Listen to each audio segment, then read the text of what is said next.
everybody, it's your girl Connie Kenneth and welcome back to the channel. So if you're new here, make sure you subscribe. I mean, you guys are watching my videos but are not subscribed. Can you subscribe? So anyways, thank you so much for the love, for the support, and honestly guys, the MWAKAZI family, I love you guys so much and I hope to meet you when I come back to Kenya, because you have been so supportive and such a lovely couple. And you know what, if you haven't watched the first part of this video series of videos, there are actually two. Make sure you watch that one first and then you come back and watch this one. So this is part two of MWAKAZI's wife's painful journey, with endometriosis. And so the last part we left behind was she had just undergone surgery, so from 2 p.m.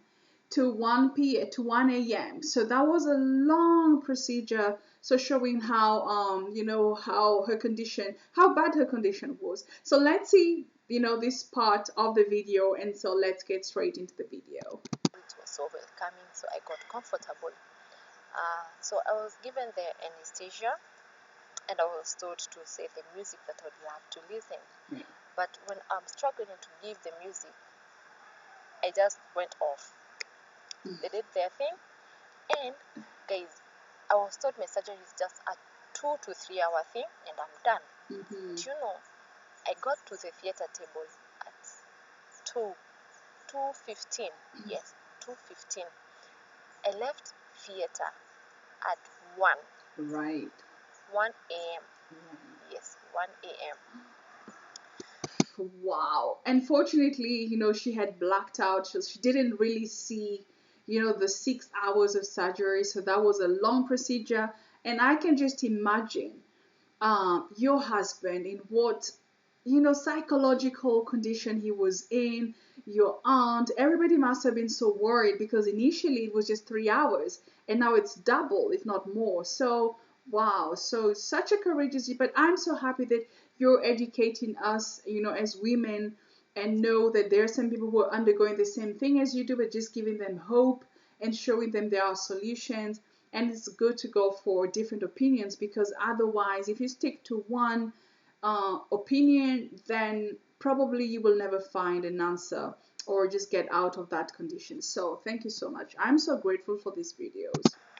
Wow. So Pauline is here. She has been done. She has been operated. The surgery has gone well. I've been taken to the recovery room, and an hour later, I just find myself. I hear some sound from far. I just could hear some sound from far, and as I could hear the sound from far, I tried not to regain my conscience back, and I started calling my husband, like, babe, babe. The nurse who was taking care of me, she jumped up and told me to calm down, but I couldn't hear, but I could feel someone touch me, and called the doctor and told the doctor, I've had her call babe, so who came with her? The person who came with her, who is babe? And they started looking for this person who's called babe. But my husband came and they told him, your wife has responded, she has finally woken up. You just go where we had given her a bed and wait for her there, we are coming. So they pushed me with their bed, with their trolley bed, they pushed me to my bed, and I'd woken up, but I was feeling drowsy. I was feeling drowsy. So I was given the bed, I was told to sleep for like 5 minutes. I slept again for like 5 minutes, and then they forced me wake up and told me to drink some water.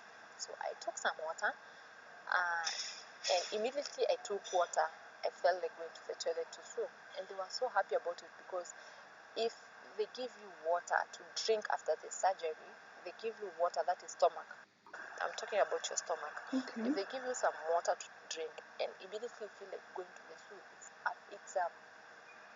it's a plus, because you're okay. There is no leakage anywhere, so they were sure if I drink water and go to the toilet, I'm good to go. And it happened. I went to the toilet and told me, you're good to go.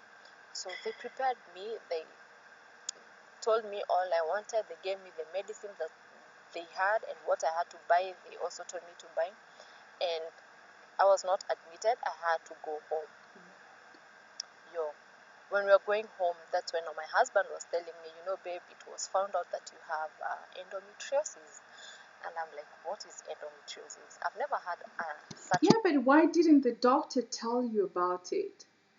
Why was it for your husband to tell you that you had endometriosis? That was the doctor's job, so he couldn't explain into details what this is, and also how they discharged after such a heavy surgery. You were discharged the next day. Wow. That was very fast, because after surgery, I guess it's good to keep you under observation just in case, So that is very surprising. Name, not even ever had. I couldn't even pronounce the name. Endometriosis was a hard name for me to pronounce. Yeah. So I was like, what's that? They told me, you had kind of growth. The endometrium had grown outside the uterus instead of inside. And he tried to explain to me what endo was. And for sure, it was a blow for me. So we got home. I couldn't even sleep in my bed. I felt so painful. The pain was so intense. As in, after the surgery pain, it was so intense. So I couldn't even go to bed. I just wanted to lie flat, somewhere flat on the floor. And we had an extra mattress. My husband put the mattress for me there, and I could sleep there that night. And they didn't even sleep. They stayed there watching me, how I was reacting to the medicine and everything. So the next day I woke up and I tried to remember the name he was telling me, but since I was still drowsy, I couldn't even figure out more. He told me, you have to relax. I'll tell you when you feel good completely. I'm going to tell you more about the surgery, how it went. I was okay. So 1 week later, at least I could sit, I could listen, but I was so weak. My body was so weak because it was my first surgery. So still my body was so extremely weak. He tried telling me, explaining to me, the effects of endo, what they saw in my body. No, what I didn't know is when I was undergoing the surgery, they were in a dry theater. They were in a dry theater. The dry theater is when the gyna or the doctor is doing the operation, you're on the other side, not in the same theater room, but the other side of the theater room, you see what is being done. Yeah. Okay. So there is like a glass window where someone can observe what's going on. Going a procedure called laparoscopy. Laparoscopy, yeah. Laparoscopy is just some bikini cuts, and they put cameras in your tummy and try to find the problem where it is.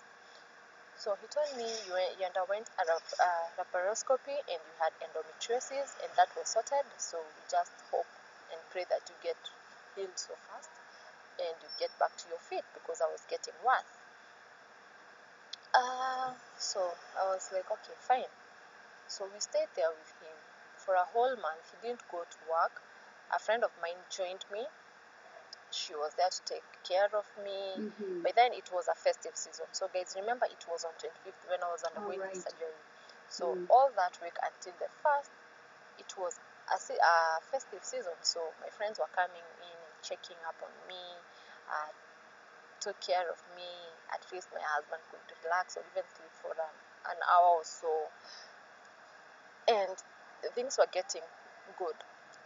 So I'm there, I'm thinking of myself, no, I would love to know what is this endometriosis. So I took my phone, as I was just lying down, I took my phone, Googled what is endometriosis. I truly wanted to understand what endo is. I Googled endo, I learned more about it, and now I came to see the side effects or the effects of endo. So many people so many women, not so many people, let me say, so many women who have endo, chances of getting pregnant are very low, very low. But I never gave that in my mind, because I knew my time would come, and definitely one day I'll ever get pregnant.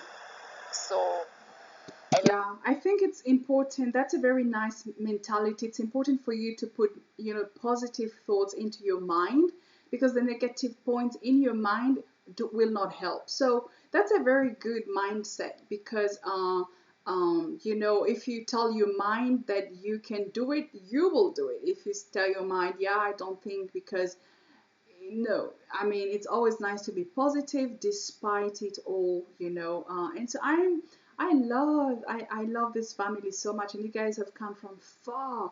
The challenges in that relationship, I think it has made you grow in so many ways, and I'm so grateful, that everything, it looks to be much better now, and I pray and I will pray for you guys, to fall pregnant.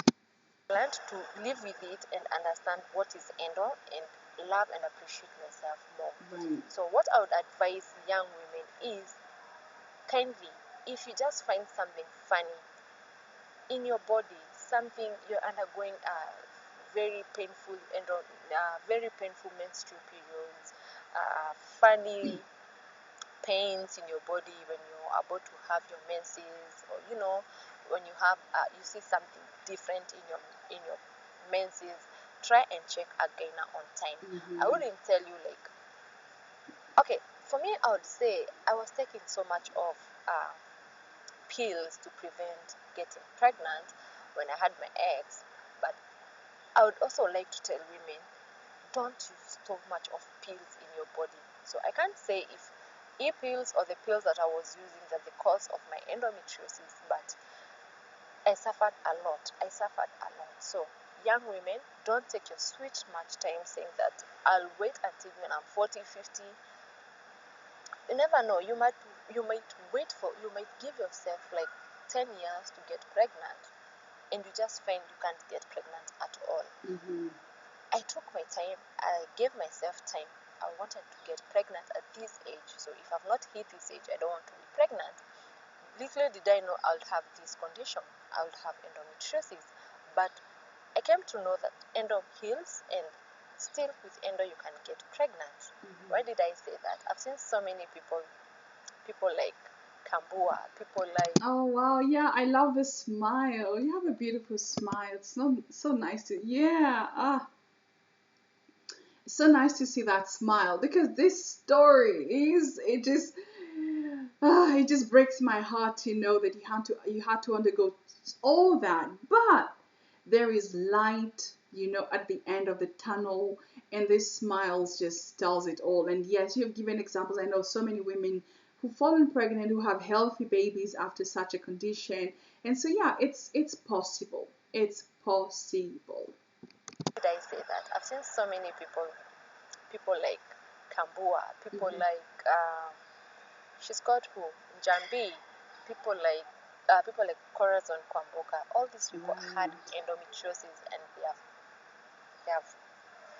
they have become pregnant. So endo is not a bad thing, but it's a challenging condition. But once you have endo, it's not the end of the world. Like, you're not going to get pregnant. No, don't have that mind. With endo, if well treated, good medication, and everything is sorted well, you're going to be good.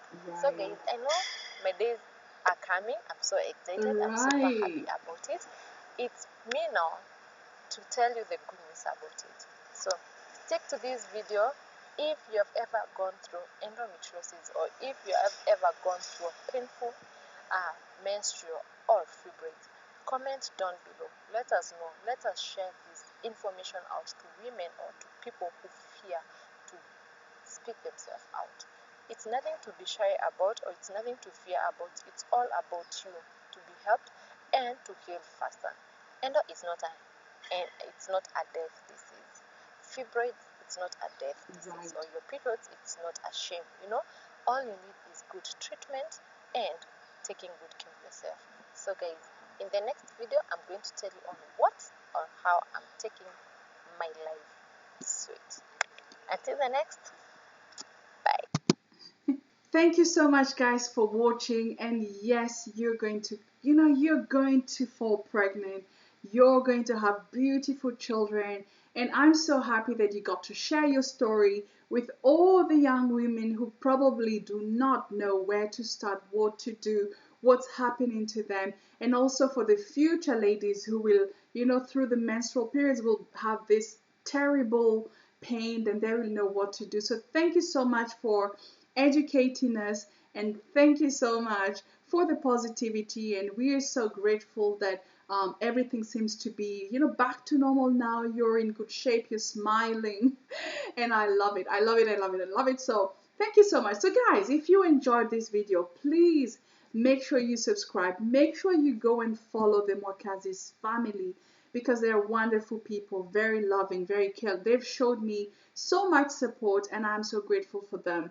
So guys, until next time, thank you so much, and don't forget to tell a friend, to tell a friend, to tell another friend. And so until next time, guys, bye-bye. Bye.